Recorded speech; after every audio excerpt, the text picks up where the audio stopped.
Hai semua, kembali lagi di channel Na Official. Di video kali ini aku mau ngebahas tentang tips keuangan lagi. Dan kali ini yang bakal aku bahas gimana sih cara kita supaya ngatur penghasilan kita setiap bulannya dengan memakai persentase. So, tonton videonya sampai habis ya.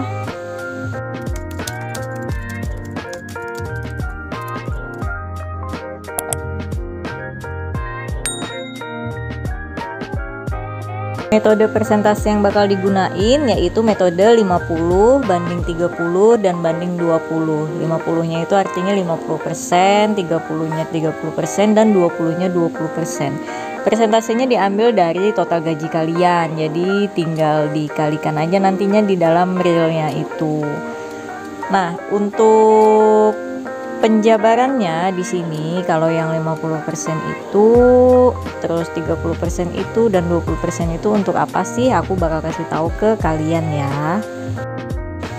Jadi di sini untuk 50% yang pertama itu fungsinya digunakan untuk memenuhi kewajiban bulanan kalian kayak gitu. Kan kita ketika hidup pasti ada yang namanya kewajiban ya, nggak mungkin enggak. Nah 50% itu untuk si kewajiban ini dialokasikannya.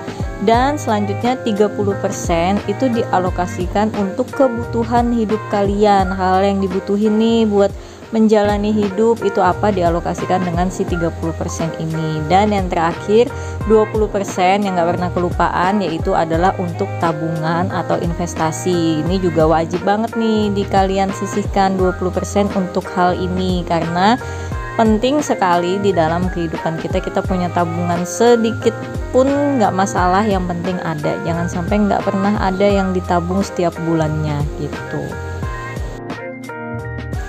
Kemudian aku bakal jabarin apa aja sih yang termasuk dalam kewajiban, kebutuhan, dan juga saving. Kategorinya yang kemungkinan masuknya apa aja.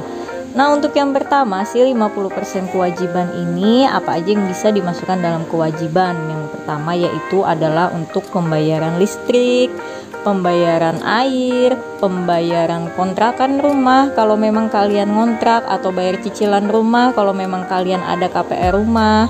Lalu untuk pembayaran kendaraan kalau misalkan kalian ada cicilan motor, mobil kayak gitu. Dan yang terakhir adalah kalau kalian ada pembayaran asuransi atau BPJS kesehatan dan iuran-iuran wajib bulanan setiap bulannya. Misalkan kalian ada arisan kayak gitu. Tapi kalau menurut aku arisan itu kalau memang udah terlanjur oke, dimasukkan ke kewajiban. Tapi jika memang sudah udah selesai, usahakan kalau bisa sih nggak usah ada arisan ya, lebih baik ditabung aja kayak gitu. Nah kalau yang lainnya yang mungkin masuk kategori iuran bulanan boleh teman-teman tambahin. Di sini yang aku masukkan cuma yang umumnya aja. Mungkin teman-teman ada hal lain yang memang wajib tiap bulan dialokasiin, bisa dimasukkan ke dalam 50% si kewajiban ini. Beda hal kewajiban dengan tabungan pendidikan ya, itu nanti masuk di kategori yang saving itu gitu. Jadi yang masuk dalam kewajiban adalah iuran-iuran yang wajib banget dikeluarkan setiap bulan. Kalian nggak boleh nggak keluarin uang kewajiban ini. Itulah yang dinamakan dengan kewajiban. Makanya nominalnya agak lebih besar tuh, dikasih nominal 50%. Tapi kalau teman-teman bisa tekan di bawah 50% itu jauh lebih baik nantinya. Selanjutnya untuk penjabaran yang kedua adalah untuk 30% si kebutuhan ini. Kira-kira apa aja yang masuk dalam 30% kebutuhan? Di sini aku kasih contoh yaitu untuk uang makan, uang jalan-jalan. Uang jalan-jalan ini anggaplah kayak uang pegangan kalian kayak gitu. Terus uang transport, uang pulsa, uang skincare nih kalau cewek, dan cowok pun kadang ada yang pakai skincare ya kan. Jadi skincare itu nggak melulu tentang perempuan aja. Lalu untuk grocery dan lain-lainnya yang termasuk dalam kebutuhan. Kebutuhan ini adalah sesuatu yang memang kalian butuhkan, bukan kalian inginkan. Jadi misalnya kayak makan ya, kalian memang butuh makan. Terus kalau jalan-jalan ini mungkin yang aku maksud di sini bukan jalan-jalan yang hedon, yang senang-senang, tapi adalah ini uang untuk pegangan nih, jaga-jaga di kalian. Jadi aku masukkan di dalam kategori kebutuhan ini. Lalu untuk transport, untuk pulsa atau kuota. Jadi kalau orang zaman sekarang nggak mungkin ya nggak pakai kuota ya kan.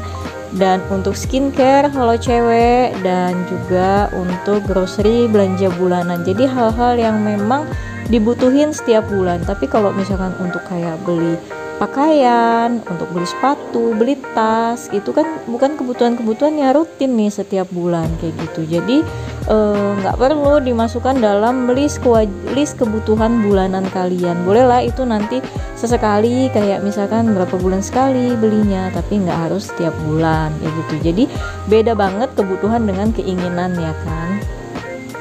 Dan penjabaran yang terakhir yaitu 20% untuk si tabungan ini. Nah tadi yang aku bilang kan 50% kewajiban itu nggak masuk dalam tabungan pendidikan anak. Nah boleh dimasukkan di 20% ini. Untuk kategori yang pertama ini bank, maksud aku bank ini adalah untuk tabungan yang kalian simpannya di dalam bank kayak gitu. Jadi boleh untuk tabungan pendidikan, tabungan dana darurat, apapun itu, pokoknya jenis tabungannya yang disimpan di bank. Lalu yang kedua itu bentuk tabungan yang disimpan dalam bentuk reksadana. Jadi di era milenial ini, di era digital ini, sekarang orang itu kebanyakan belanjanya reksadana, saham, bukan lagi belanja emas yang manual gitu.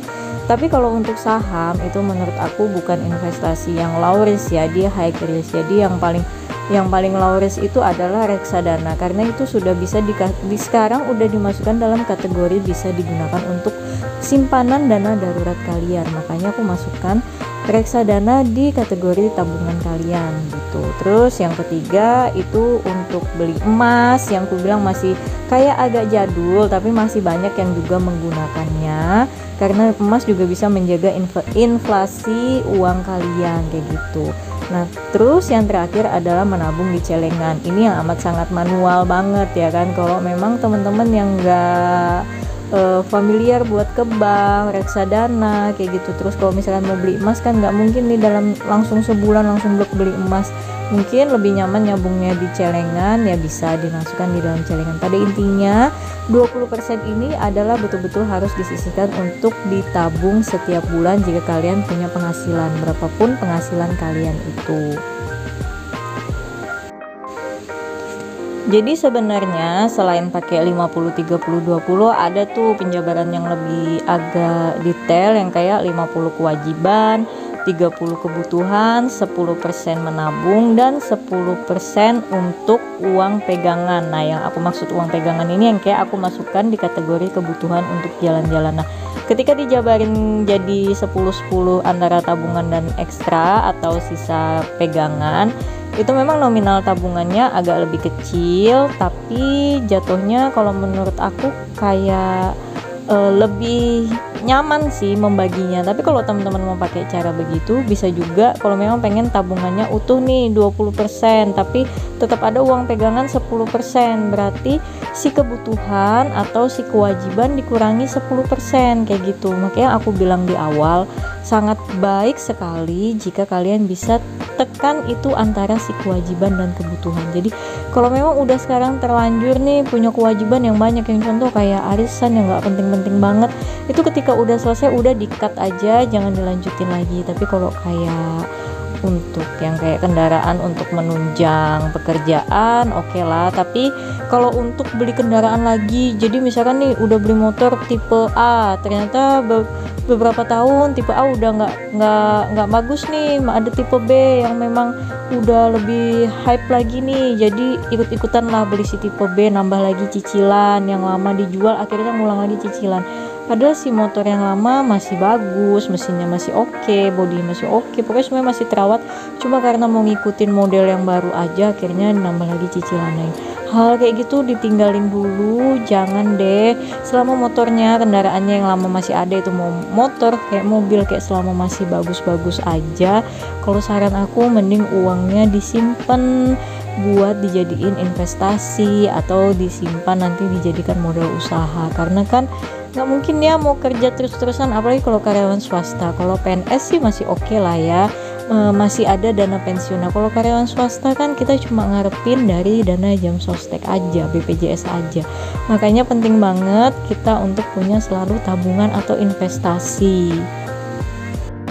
Mungkin videonya sampai di sini aja dulu. Semoga bisa bermanfaat buat teman-teman di luar sana. Siapa tahu yang masih ada yang bingung gimana nih cara ngatur penghasilan bulanannya biar bisa kealokasi dengan tepat dan efisien. Dan juga terima kasih buat teman-teman yang udah selalu support channel aku dan sudah tonton video aku sampai selesai. Dan sampai ketemu di video-video yang lainnya ya. Bye bye.